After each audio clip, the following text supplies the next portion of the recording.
My name is Janet Nunnlley. I was born in 1945 in a little small town called Columbia, Missouri. I was raised in a neighborhood called the Cemetery Hill. And the reason it was called Cemetery Hill was because it was right across the street from a cemetery. That's where we lived. When you hear people talk about it takes a village to raise a child, that's exactly what my neighborhood was. It was a village. Everybody in the neighborhood looked out for each other and raised each other's kids. If you did something that wasn't right, it was the neighbors. If the neighbors saw you, they took you straight home to your mother and explained exactly what you did or didn't do. That's how I know about the village and what it takes to raise a child. We attended a school, an all-black school. It was Frederick Douglass High School in the 50s during the days of segregation. The coolest and greatest thing about Douglass High School was my history teacher. Her name was Edith Wims. She was one of those teachers that lived within my neighborhood. In fact, she lived right down the street, the corner from me. But she was one of those teachers that felt like that it was her responsibility to make sure you learned what you were supposed to learn. She was one of those teachers that actually told us, I'm willing to come to school an hour before I need to be here to help you with not only what I'm teaching you, but anything that you may be having trouble with. And she was a history teacher. And she realized early, I guess, that I was all excited. Anytime she talked about certain countries, she talked about China, she talked about Africa, and she talked about Egypt. And I just really got excited and really got into learning about those different countries. So she came over to me one day, it's after school, and she said, Janice, come sit over here, I want to talk to you about something. I thought, oh my God, what have I done? And she says, you know, you seem to be so interested in China, Africa, and Egypt. It's just awesome how excited you get about it. Can you kind of explain to me why you're so excited about it? I said, the thing that I like about those countries is that they seem to really care about their history. They really seem to care about their elderly people, and they respect and honor those people. I said, and that's kind of the way I've been raised, is to care about family and to respect the older people and to listen and learn from them.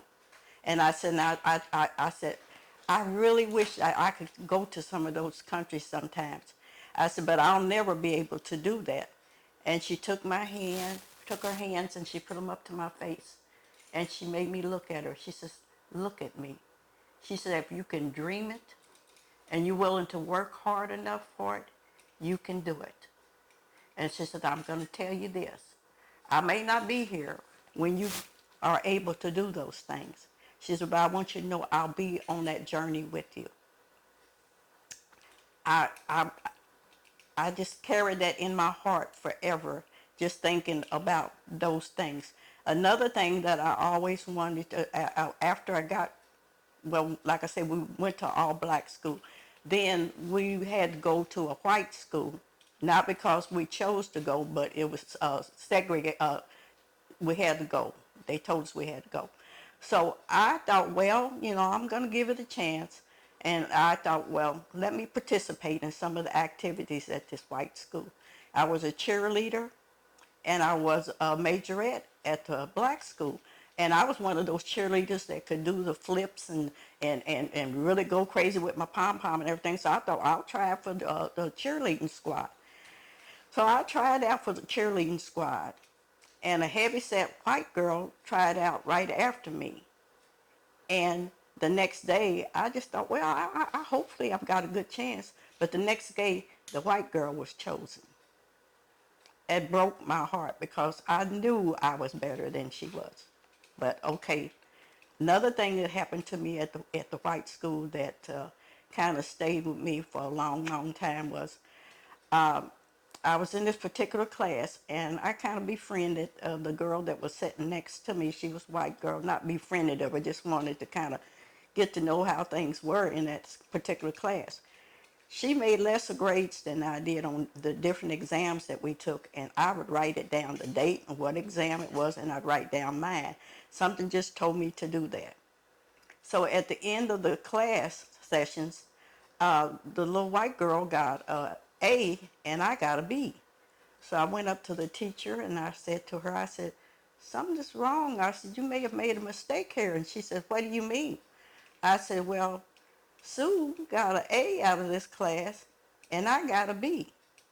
And she says, that's what I gave you and that's the way it's going to be. She said, you ought to be happy that you got a B. And I'm not going to change it. So I didn't argue with her. I didn't say anything. I didn't let her know I'd been keeping a record on all these exams. So I took it up to the principal and I showed him all the material that I had. And he said, and I told him that she gave me a B, and she gave the other girl a A. And I showed him the grades and what have you. And she told me, she told me she wasn't going to change it. That's just the way it was. He said, oh, really? So the next day, the principal calls me up in the office and calls up in the office. And lo and behold, she had to change that grade. I got an A. So those are my situations in school. I always wanted to be a nurse ever since I was about 10 years old. So once I got finished with high school, and my mother asked me, well, are you still trying to be a nurse? And I kind of broke down in tears. I said, Mom, I'm not going to be able to go to nursing school. She said, well, why not? I said, because I'm pregnant. I'm going to have a baby. I can't go to school. Ain't no way I can go to school with a baby.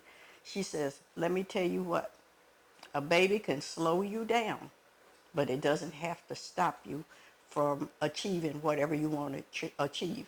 She said, your sister's really willing to babysit free, and my door is open to you. So if you want to go to school, then you can go to school. So lo and behold, with the backing of my family and the support of my family, I actually went on to school and became a licensed practical nurse. Jim Nunnlley and I got married, and we had another child. And so I worked as an LPN for maybe about 5 or 6 years. And he had the opportunity to get a job in Kansas City. So we moved to Kansas City. And I worked as an LPN at a nursing home for about maybe 5 years. And he asked me, he said, you still want to be an RN, don't you? I said, yeah. I said, but there ain't no way with 2 kids and working that I can go to school to become an RN. He says, let me tell you what, you can do it. I'm going to support you. I'm going to help you go to school and help take care of the kids. And we don't have it's your job because you're the father, or it's your job because you're the mother.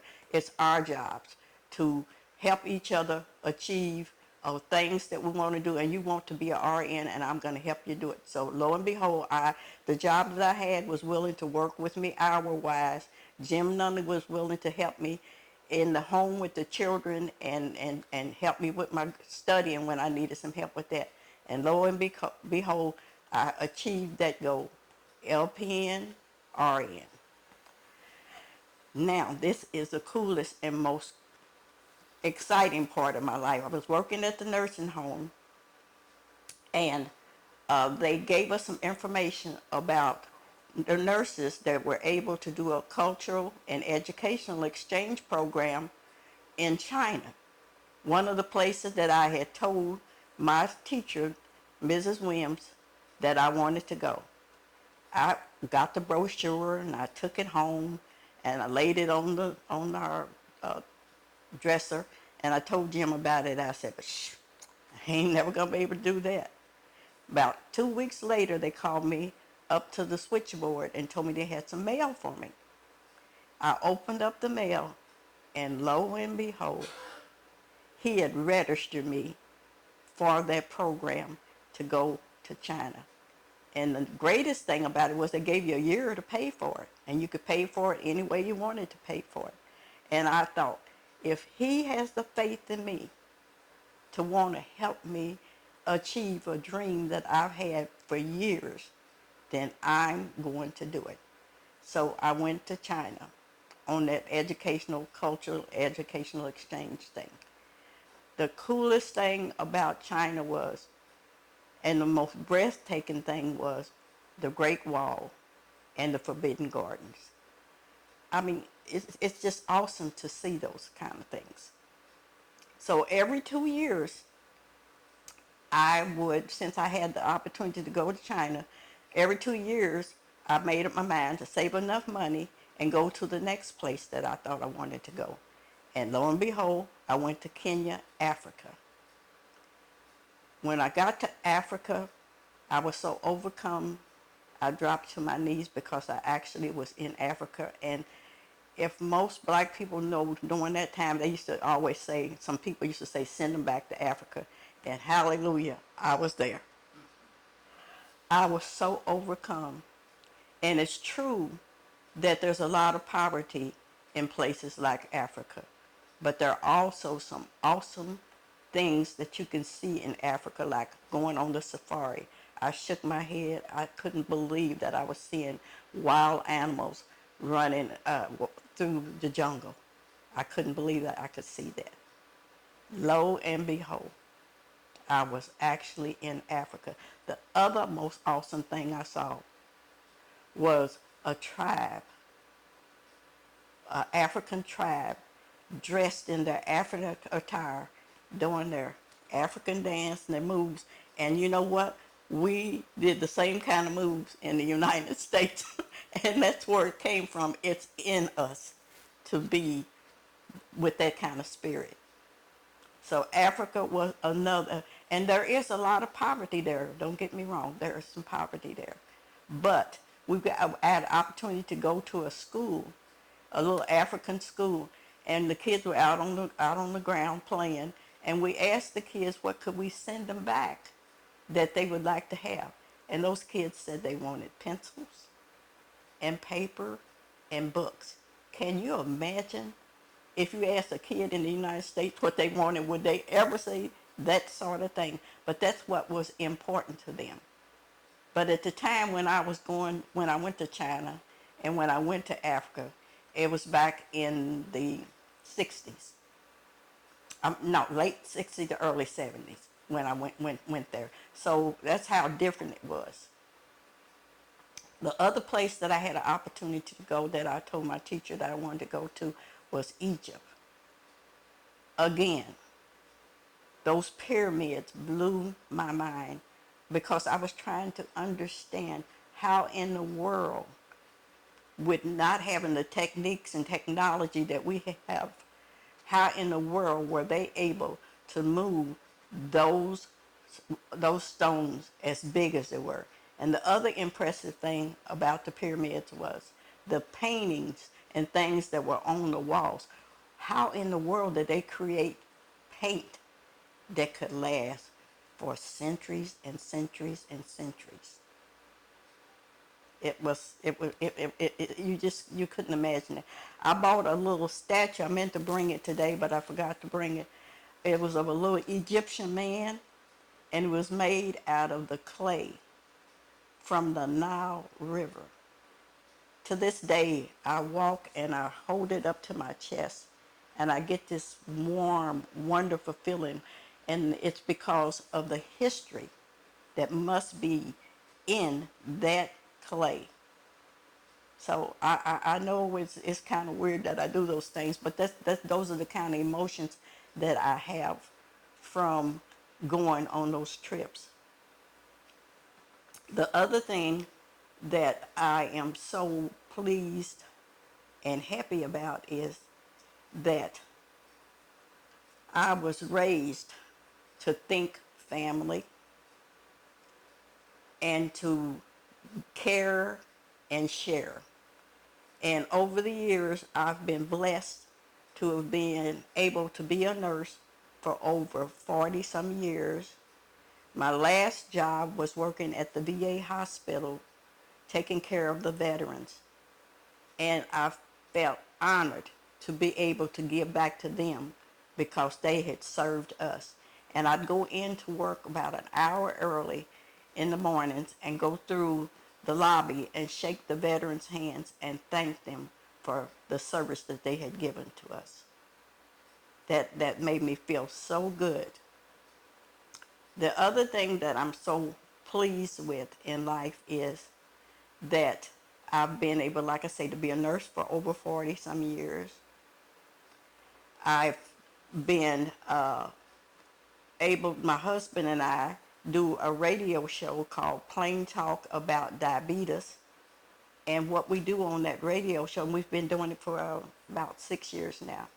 And what we do is we share information about diabetes is one of the things we talk about. We talk about other things that affect our African American community, the different things that are available out there to service them, such as like the Medicine Cabinet is an organization that helps diabetics get medicine. It helps people that need glasses, hearing aids, wheelchairs, and for a lot of people in the community had no idea that that existed, and the services are free. That's what's amazing about it. So those are some of the things that we do. The other thing that I feel so blessed about is that I've, how many people can go through their checklists of things they wanted to do all their lives and be able to do it. I was able to be a nurse because I listened to people that, the seniors and people that encouraged me and told me, so I was able to be a nurse for 40 some years. I've been able to serve my community with that knowledge and help them get more knowledge about what's available out there for the seniors or anybody that needs that help. I've been married for 56 years. Jim Nunnlley and I have been married for 56 years. I have a daughter, Giselle, a son, James.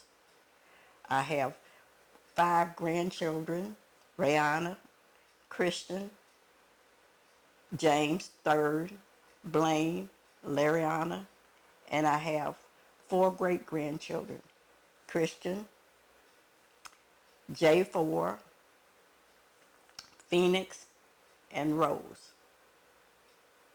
Like I tell people all the time, if I could tell the young people out there in this world, live but learn from the senior citizens out here that have lived before you and have experienced some of these things, that whether you believe it or not, you're going to experience some of those things in life.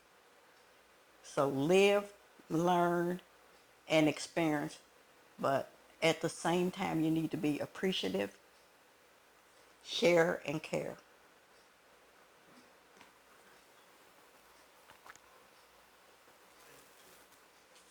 All right, Carlos. All right. Very. I mean, you kept that in nice order, and you tied it up real nicely with your.